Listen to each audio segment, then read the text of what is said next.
Welcome. This is ActiveSpirituality.life. It is a weekly forecast program with astrology and a guided meditation activation to help you make the most of your week. It's run by Pamela Cucinell, that's me, the astrologer, and Suzy Meszoly, Master Healer. We invite you to find out more about our individual work. Suzy Meszoly, SuzyMeszoly-healer.com, or insightoasis.com for astrology. You can also find both of us at ActiveSpirituality.life, and we look forward to your joining us every week. Please share with your friends. Here we go. Welcome, everybody, to ActiveSpirituality.life. Pamela Cucinell, Suzy Meszoly, here in 2021. Yay! And we're already talking about Monday, the 11th of January. Pam's going to give us our wonderful forecast. I'll jump in at the end with our meditation. Hope everyone's doing well. Doing well in these beyond interesting times. So here we are, the 11th, Monday, January, moon in the sign of Sagittarius. This is a pretty happy energy for the moon sign in the wee hours, depending on where you are on the planet. The moon is void, of course, until 8:30 a.m. Eastern time, when it enters the sign of Capricorn. So what's to keep in mind if you're somebody who needs to be up, out, and about and getting things done prior to that 8:30 point is that with the moon in Sag, there's more of a tendency to be distracted, to do the things you want to do, to kind of drift. And it can be really easy to lose track of time, especially if you're outdoors, you're walking, you're doing something that you really enjoy, playing with your pet, whatever that may be. But if you have to be industrious early in the morning, just have your day planned and know that you're going to have the little timer go off to remind you, okay, now I get in the car and do this, or now I get online to do that. Once 8:30 happens and the moon enters the sign of Capricorn, very different energy. And this is intriguing in certain ways because this is moving towards the new moon that happens on, well, depending on where you are on the planet, basically, it would happen at, if I keep working with Eastern time, it happens at midnight on Tuesday. So you could say midnight on Tuesday, or you could say 12 a.m. on Wednesday the 13th. That's when the moon is exactly new. So on Monday, what's happening is we're in dark of moon energy. And dark of moon energy means that we're moving towards that new moon. So we're contemplating and thinking about what it is we want to initiate, begin anew, refresh. And in dark of moon period, I like to think of it as the time of Hecate, one of the very oldest goddesses. And she is the energy that has to do with the midwife of death and birth. So she's a very strong goddess energy. And where we're in this dream time, which is so powerful with this dark of moon, because as the moon's making her journeys, she is going to encounter Neptune, and that infuses her with a lot of very creative, but also it can be a little like overly imaginative out in the netherworld energy.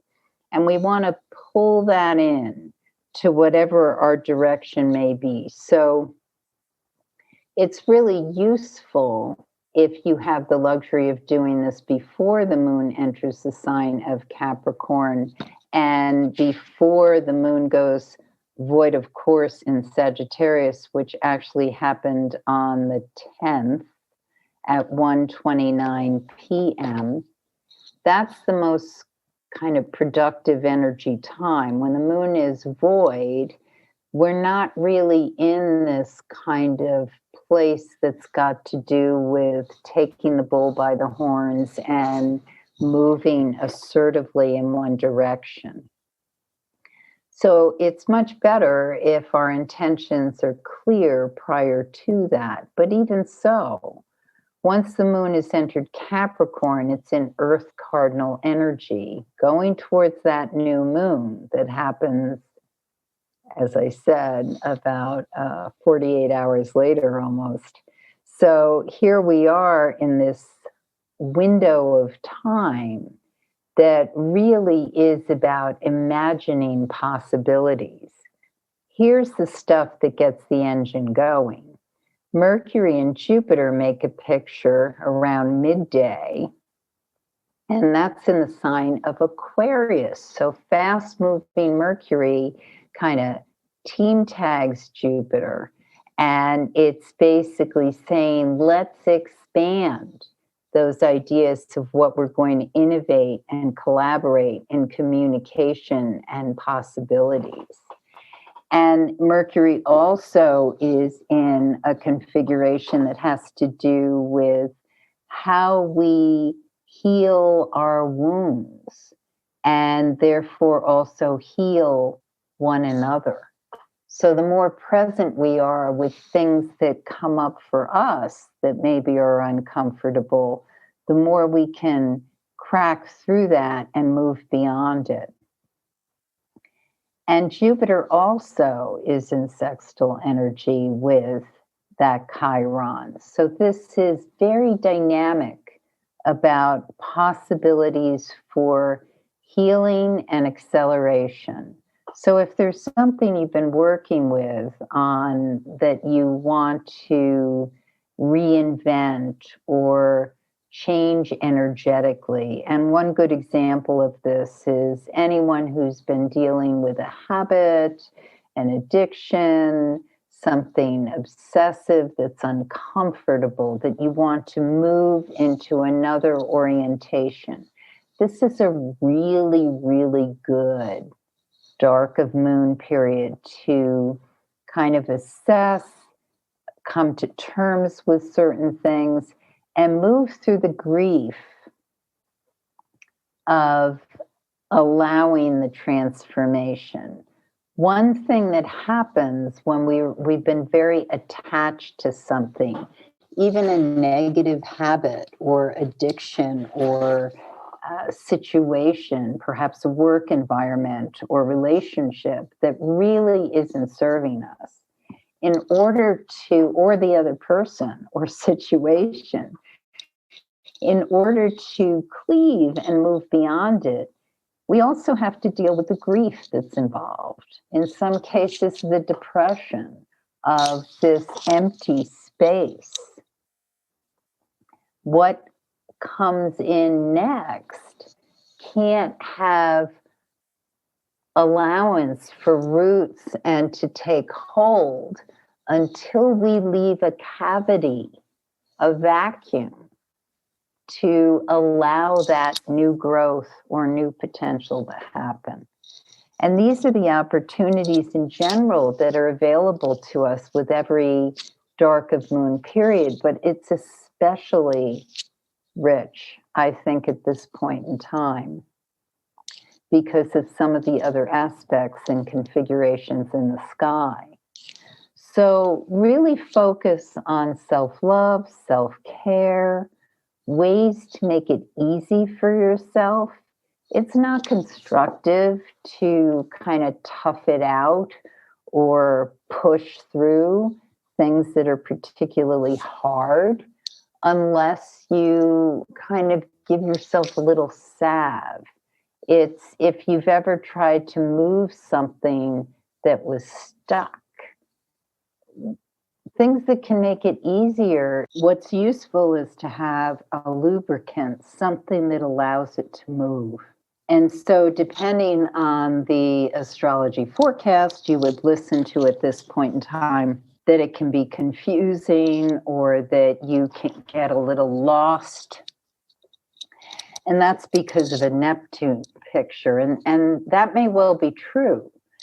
But the thing that's going to allow safe passage to get to the point of really being able to work this in the way you need to is to be conscious of where you may need certain things that add that lubricant to whatever the stuck or grief or hard piece is. Because when we do that, when we allow a conscious awareness to whatever it is we may need, spiritual refreshment, a bath, allowing yourself some meditation, taking some time off to walk, clear your head, whatever the healthy antidote is to that feeling of separation, that's going to intensify and enrich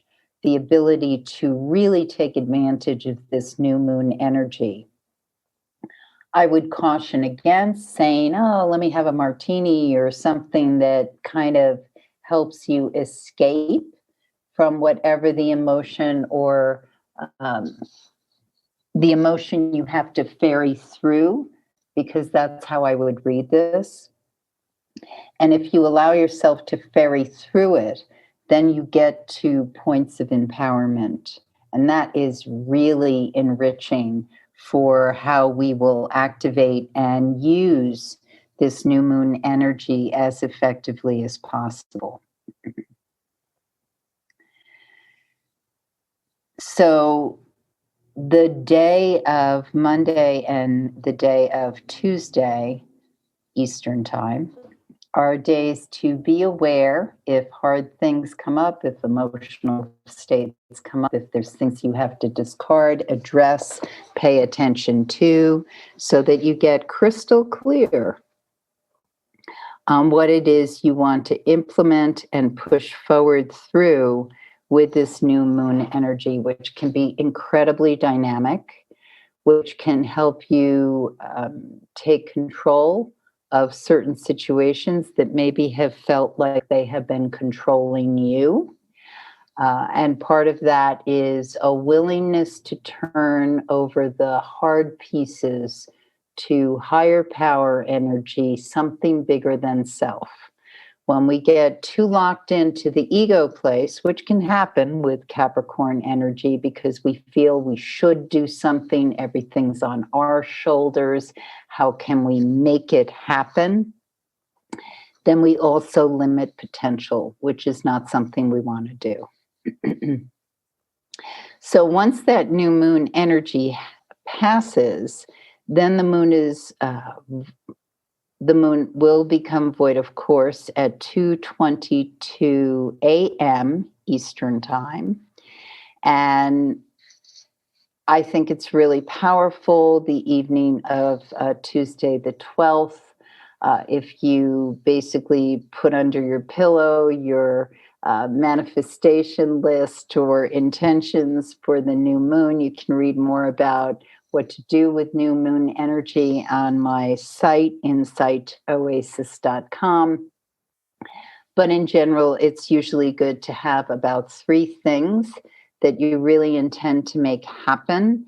And that's different than maybe 10 things you wish would happen or you'd like to have happen. 3 things that you can focus on and carry out with the new moon energy over the next 28 days. It doesn't mean you finish the book or you travel to the different country for the big intention, but it does mean you start something, revisit, or make some plans to make that happen, whatever that might be. But at least put down 1 or 2 things that are very achievable goals over the next couple of weeks, because that's incredibly empowering for your to work your muscles of belief that you can accomplish goals and intentions. The moon enters the sign of Aquarius at 11:44 a.m. on the 13th. And so that morning, the moon is void in the sign of Capricorn most of the morning. And when the moon is void, of course, it's not making any geometric aspects to another planet. And so that generally means it's a good time to organize, finish up, prepare. Once the moon is in the sign of Aquarius, now we're in a real thrust for making things happen. And the thing that I would emphasize to make happen on Wednesday on Wednesday, because on Thursday the moon is the moon is void of course all day. Whoa. In the sign of Aquarius. And Uranus goes direct. And there's a picture in the sky between the sun and Pluto. So this is what we want to do. On Wednesday is the day that you reach out, you make those connections, you follow through with things that you want to make happen, invitations, anything that has to do with especially siblings or a neighbor, community. These are all excellent times to, and especially, anticipate a surprise.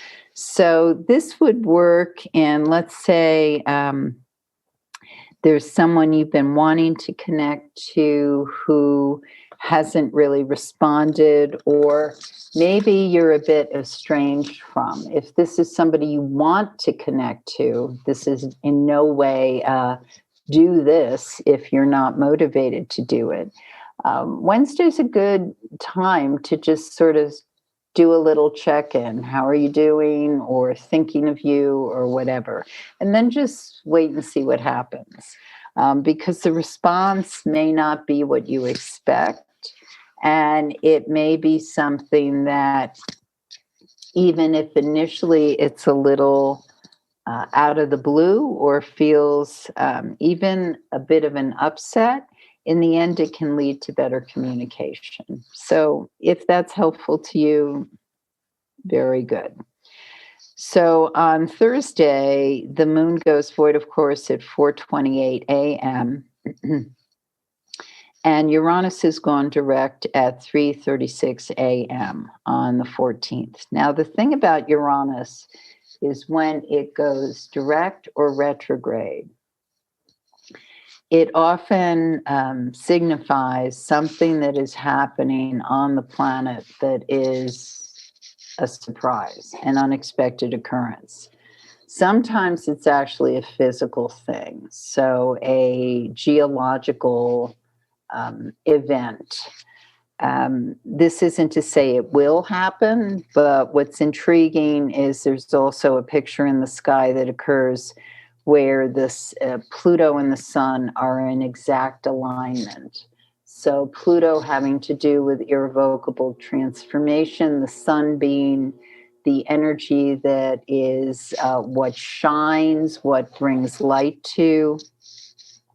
It's highly likely there can be some sort of revelation, upset, epiphany occurrence that brings a lot of light to it.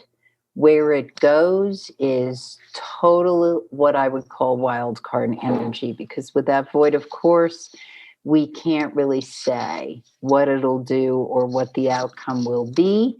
But for each of us as individuals, I think it's a great time to open into expectation, opportunity, or assumption that something can shift that's bigger than anything we can anticipate.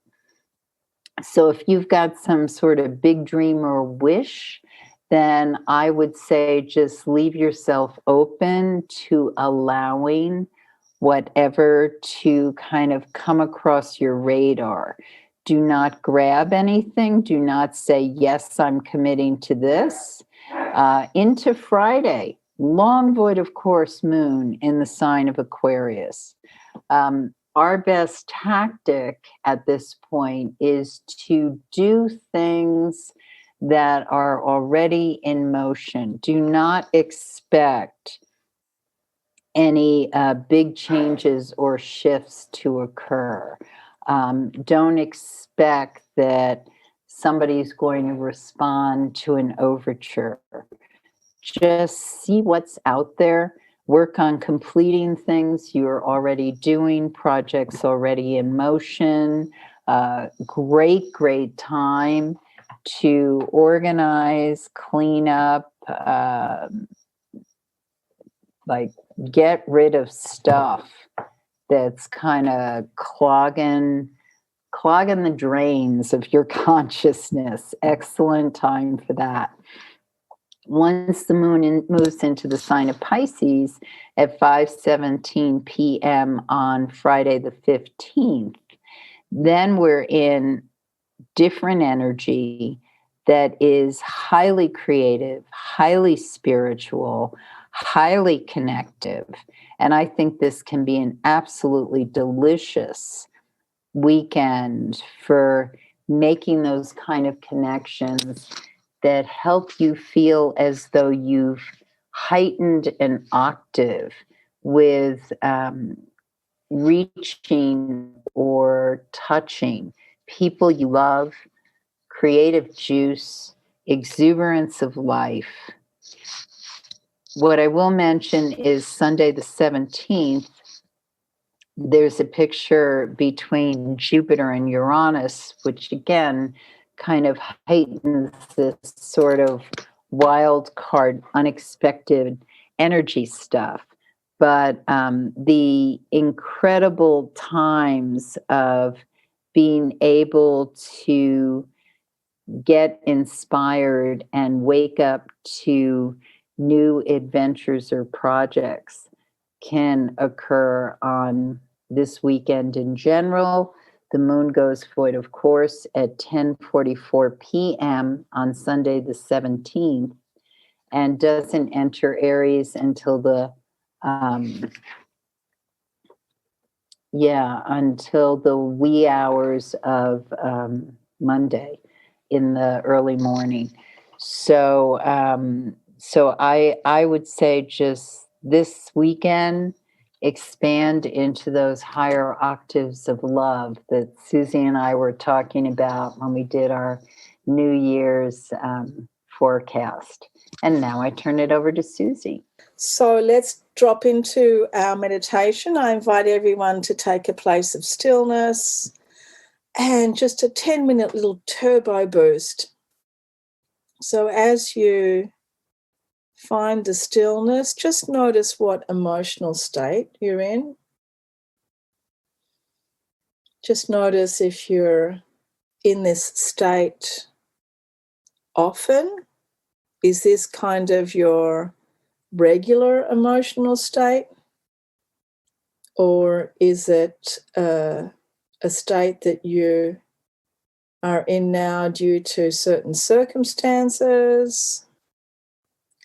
So just analyze it a little bit. Analyze it from the outside. Analyze it from outside of the emotional state. What is this state now? What do I feel like? Happy, sad, anywhere in between, angry, anxious? Just notice what you feel. And notice why you might be in this place. Perhaps you'd have very specific reasons for being here right now. Conditions, situations, reasons. Just have a look at why you are in this place. And again, with the analytical mind, like if you can imagine that your emotions are on the 3rd floor and now you're going up to the 5th floor and you're looking down. You're looking down at the emotions and you're identifying causes, reactions. You're identifying what the state is, how you feel in that state. You're using your mind now to identify the emotional state. And this is actually a very, very good practice to do, is to perhaps hop in that elevator. You can think of it like a little spiritual elevator, or you can think of it like a beautiful, great big angel with big wings picking you up and lifting you up a couple of stories higher, like a couple of maybe even 100 feet up into the air, so that you can look down onto the situation with those eagle eyes and see all of the details, see all of the conditions. And for some of us, we might not be able to see all of the conditions and all of the causes, of course, because we're humans, and because some of our states are actually not because of the conditions in the very present moment, but they might be from conditions that have come from very, very long ago, when we were really unconscious even of what was going on. Or they might be like those kind of automatic reactions.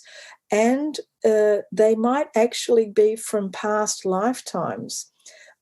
We carry with us energy from past lifetimes. We carry the karma from past lifetimes.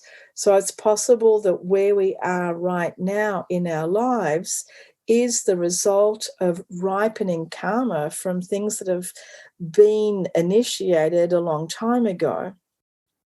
Now, that's something that it's very hard for us to wrap our head around, but what we can do is be in acceptance, in pure acceptance. So just feel yourself deepening down into the acceptance of what's going on.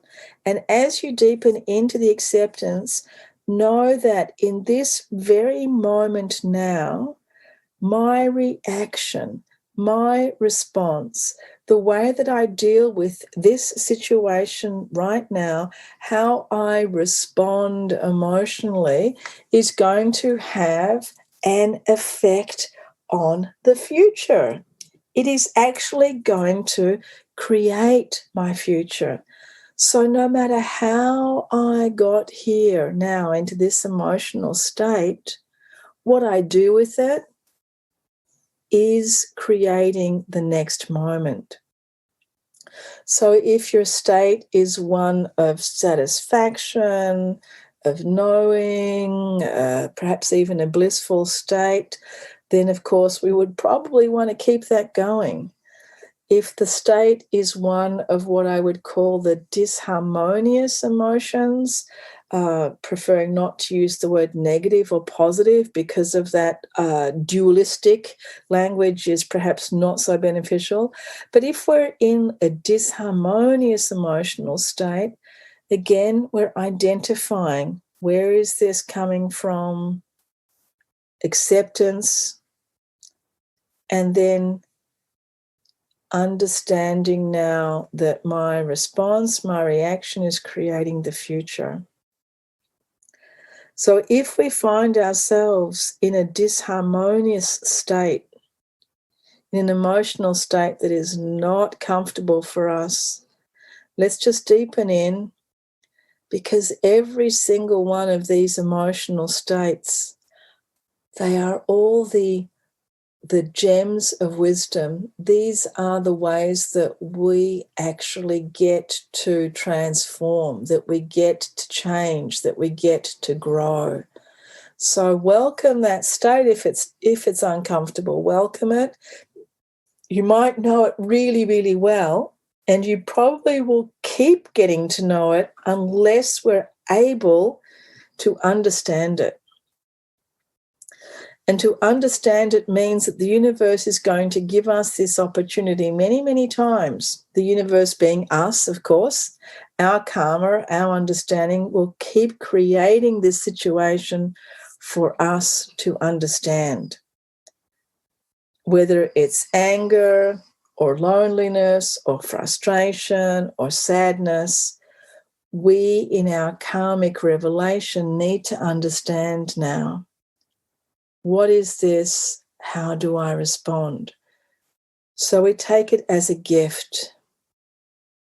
So identify what is going on now and attempt now in your meditation practice, in your ongoing meditation practice, to understand the emotional state as a window, as a door of transformation, that you can take this state and learn from it. Why am I here? What do I learn from this? Allow yourself to rise up to that higher understanding. Am I in this state of anger because I need to learn something? What do I learn? Is it patience? Is it compassion? And for each individual, it will be different. For each of our life courses are different. Each of our experiences are unique. And we need to find those individual tools of our transformation, those individual signs and symbols. So as you deepen into the state, just find what is the gem, what is the brilliance here that I need to find, that I need to understand. That positive that comes out, that harmonious idea that comes out, that uplifting that comes out. And from the state, allow that to be the lesson. This is what I am learning. This is how I learn. This is how I am able to transform from this state. And then each time we perhaps find ourselves going into that state again, we can say, this is again a lesson for me. I need to listen. I need to take this as an opportunity of transformation, allowing myself to change. So we don't have to be stuck anymore in any one place, in any broken record. With every breath, with every moment, with every interaction, we have the opportunity to shift, to be in a kinder place to ourselves, in a kinder place to others. And as we recognize this within ourselves, we also learn to become more and more the witness, to not let the emotions overwhelm us and take us down that rapid, to smash us up against the rocks. But we learn how to be in calm waters with the calm mind and the calm heart, allowing ourselves to be present. Gently taking a few deeper breaths and opening our eyes. We take this calmness out into the world around us and share it with our families and friends in person and remotely, however we can. Thank you, everybody, for joining us.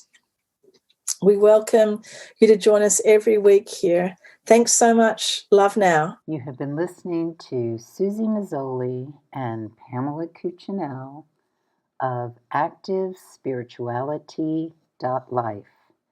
If you've enjoyed this program, consider a donation.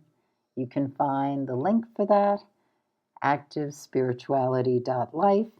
Regardless, we look forward to having you join us again for next week's podcast.